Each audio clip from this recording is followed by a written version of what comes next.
Hello everyone, my name is Ishika Dubey and I'm presenting our project titled as Explainable Intrusion Detection Systems Accuracy versus Trust. This project was done in collaboration with Shruti Brahma and Priyanka Singh. Our presentation has three parts: context and goals, data and methods, and results. Particularly aimed to balance accuracy and interpretability in intrusion detection systems using explainable AI. In recent years, network intrusion detection systems have become increasingly reliant on AI. However, while these systems achieve high accuracy, they often lack transparency, making it hard to understand how they reach decisions. So, our goal was to study the trade off between accuracy and interpretability in intrusion detection models and to develop a framework to evaluate both aspects. We have used the dataset given in the slide, which contains over 250,000 network flow records with both normal and attack behaviors. It's more modern and realistic compared to older datasets like KDD99. One key challenge here is the high attack prevalence, around 78%, and feature multi-collinearity, which can make attribution validity tricky. This chart shows the top 10 features that most strongly indicate network attacks based on our random forest model. Modern regulations like GDPR demand explainable AI, especially for cybersecurity. Most IDS research focuses on accuracy and not on how faithful the explanations are. So we asked, how can we measure and compare explanation quality across different model types? Our key questions were: do non-linear models perform better than simple ones? Can we create a unified trust metric? And which model gives the best accuracy interpretability balance? We introduced a unified framework combining performance and explainability, a 0 to 10 trust score for explanation, the first cross-family benchmark of linear, assemble, and deep models, casual features like TTL and state dynamics, and practical insight, that is, deep models add little accuracy but reduce clarity. Next up, we have the data and methods. So our dataset has 49 features and 257K records. We cleaned, imputed, and standardized the data, ensuring all preprocessing used only training data to avoid leakage. So this slide shows our preprocessing pipeline. We started with the raw dataset, removed non-numeric features, and handled missing or infinite values using median imputation. And finally, we standardized all features to maintain consistent scales. All preprocessing steps were learned only from the training data to avoid data leakage. We have tested four models: logistic regression, random forest, feed-forward neural network, and LSTMs. Each used appropriate optimization and regularization for fair comparison. Logistic regression was the fastest, while LSTM had the highest computational cost. This helped assess which models are practical for real-time intrusion detection. Now let's move into our results section.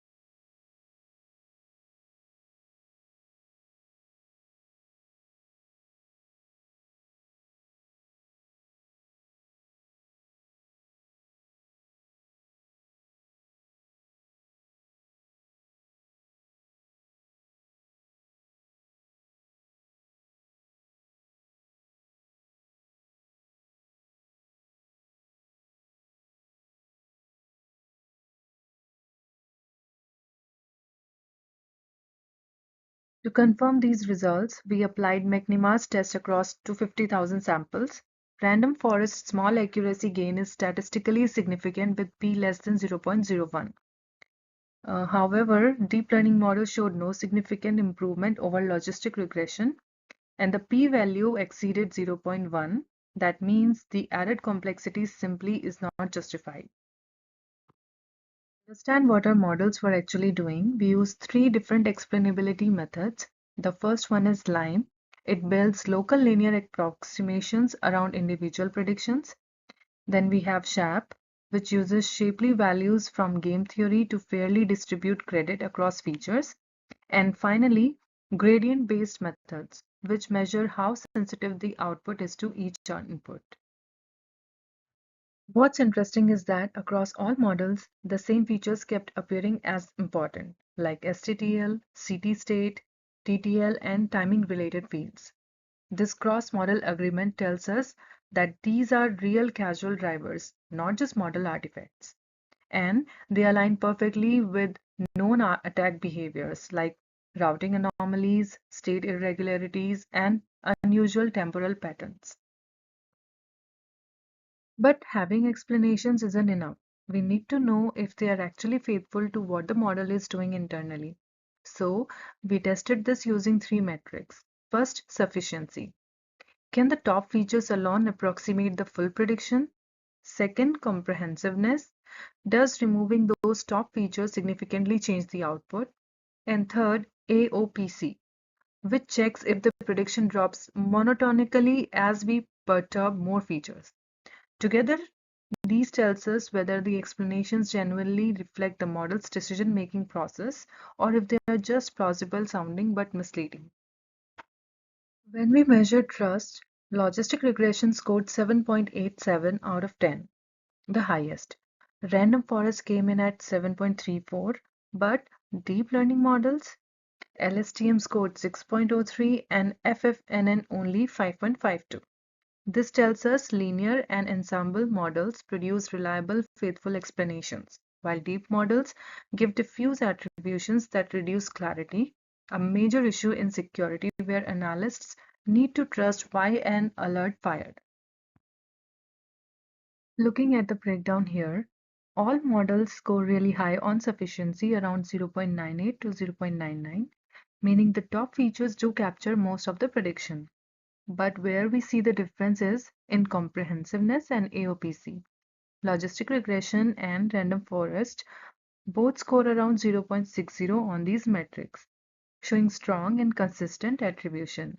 And deep learning models, they drop to almost 0.01 on comprehensiveness, and their explanations are far less reliable and much harder to trust in practice. So here's where everything comes together. When we plot accuracy against explainability trust score, we see a clear negative correlation of about 0.73.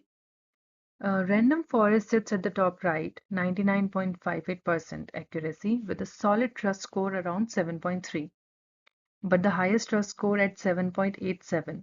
So if you need maximum transparency, that's your choice. And then deep learning models, FFNN and LSTM, are clustered here on the left with lower test trust scores around 5 to 6. But they don't even give you better accuracy to justify that loss in interpretability.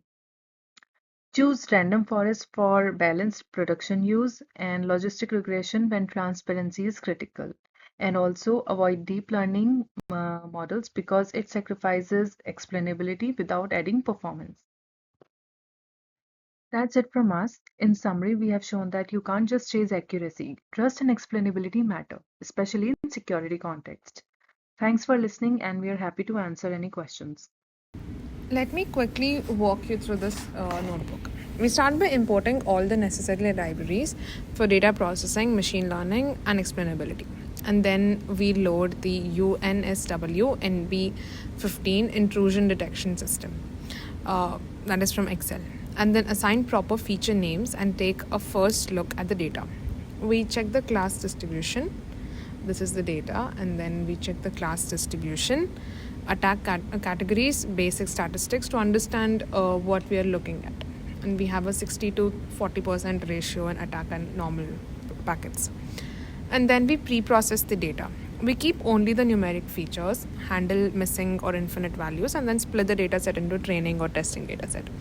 After that, we scale all features using standard scaler. and save the processed data for reuse.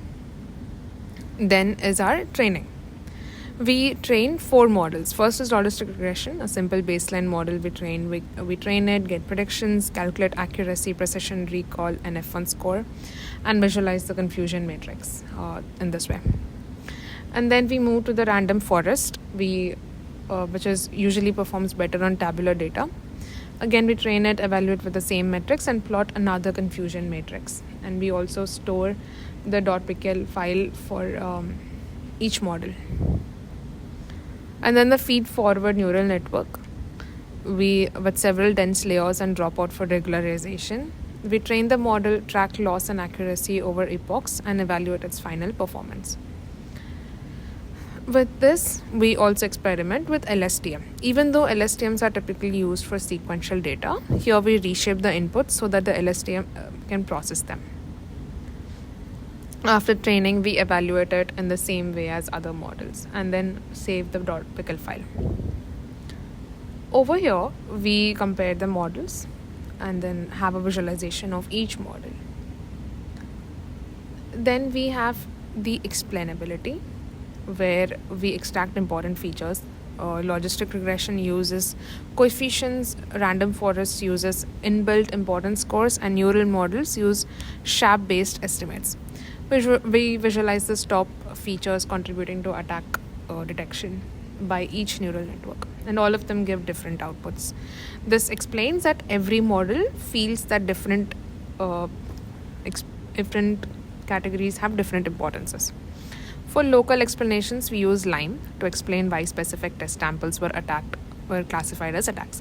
For global and deeper local explanations, we run SHAP on each model by generating summary plots and force plots that show how individual features push predictions toward normal or attack. Finally, we calculate faithfulness metrics, which is over here. These are all the SHAP plots, and we calculate faithfulness metrics. We evaluate the quality of explanations provided using 3 metrics: sufficiency, comprehensiveness, AOPC. AOPC is area over perturbation curve.